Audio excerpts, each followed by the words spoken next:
సమగ్ర సర్వే అనేది ఇంటింటికి వెళ్తున్నారు. బూత్ బిఎల్ఓ అంటే బూత్ లెవెల్ ఆఫీసర్స్ వారు వెళ్తున్నారు కాబట్టి వారితో పాటు మా కాంగ్రెస్ కార్యకర్తలు కూడా బిఎల్ఏ 2 ఏజెంట్ అపాయింట్మెంట్ చేశారు. కాబట్టి మీరు చురుగ్గా ఉండండి. వారి నిన్న నుంచి ప్రతి ఇంటికి ప్రతి ఓటర్కి 2 ఫామ్స్ ఇస్తారు. ఆ ఫామ్స్ ఇచ్చినా లేదా మీరు పర్యవేక్షణ చేస్తుండాలి. మరి దాంతోపాటు మా జిల్లాలో ఇప్పటి వరకు ఈ యొక్క రూరల్ నియోజకవర్గంలో ఇటు 2 నియోజకవర్గాలకి ఆకులతో చెప్పడం జరిగింది. పీసీ ప్రెసిడెంట్గా నిజామాబాద్ అర్బన్, నిజామాబాద్ రూరల్ వారిని అపాయింట్మెంట్ జరిగింది. అదేవిధంగా మా జిల్లాలో నాతో పాటు ఇద్దరిని సీనియర్ తీసుకుంటాము, ఒక అడ్వకేట్ కూడా తీసుకున్నాము. వారు కూడా గణేష్ గారు అని అడ్వకేట్ అన్నారు, వారు కూడా తీసుకోవడం జరిగింది. మరి ఇంకో సీనియర్ కాంగ్రెస్ లీడర్ జిల్లా వైస్ ప్రెసిడెంట్ రత్నాకర్ గౌడ్ గారు కూడా తీసుకోవడం జరిగింది. ఇప్పుడు అదేవిధంగా రూరల్ నియోజకవర్గంకి వస్తే రూరల్ నియోజకవర్గంలో 3 మండలాలకు మా జిల్లా వైస్ ప్రెసిడెంట్ తారచంద్ గారిని డిచ్పల్లి, ఇందల్వాయి చక్రం ఇవ్వడం జరిగింది.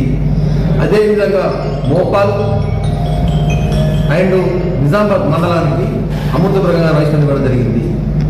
దర్పల్లి, సిరికొండ కూడా బాలరాజు వైస్ ప్రెసిడెంట్ ఇవ్వడం జరిగింది. ఈ విధంగా అపాయింట్మెంట్ చేసి ఒక కార్యక్రమం చేపడతాం. కాబట్టి మనమందరం యాక్టివ్గా ఉండాలి ఇప్పుడు అన్న ఉద్దేశంతో మేమన్నీ అక్కడక్కడ మండలాలు తిరుగుతున్నాము.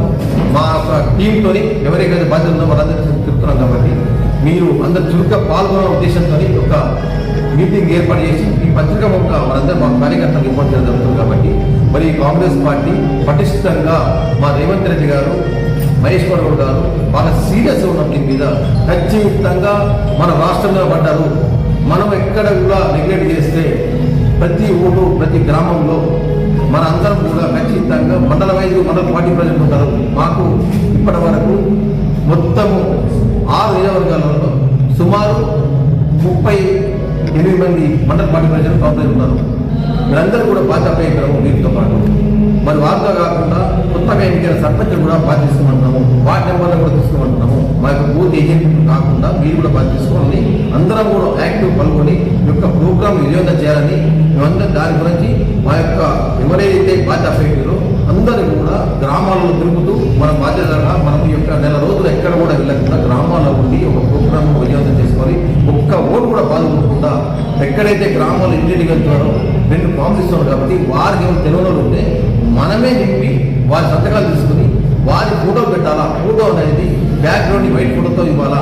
దా ఫోటో కూడా ఇచ్చి వారి యొక్క రిసిప్ట్ తీసుకోవాలా. బిఎల్ఏ దగ్గర కేసీఆర్ ఎన్నో వార్తలు కూడా అని చెప్పిండు.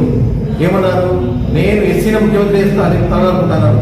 ఈ ప్రతి ఒక్క ఎస్టీలకు 12% రిజర్వేషన్ అన్నారు. ఎస్సీలందరూ 3 ఎకరాల భూమి ఇస్తున్నారు. ఎక్కడ కూడా ఇచ్చిన వాళ్ళు నెరవేర్చుకోలేదు. 8 లక్షల కోట్లు అప్పు చేసినాము. అప్పు మామూలు విషయం కాదు. మేము తెలంగాణ ఇచ్చినప్పుడు మిగులు బడ్జెట్తో ఇచ్చిందాం. ఆ మిగులు బడ్జెట్ 14,000 కోట్లు మిగులు బడ్జెట్ ఉండే. అటువంటి దాన్ని దిగమింపుకొని అడ్డమైన అప్పులు చేసాము. 8 లక్షల కోట్లు అప్పు చేసాము. అప్పు అనేది ఎంత 11.5 తీసుకొచ్చినాము.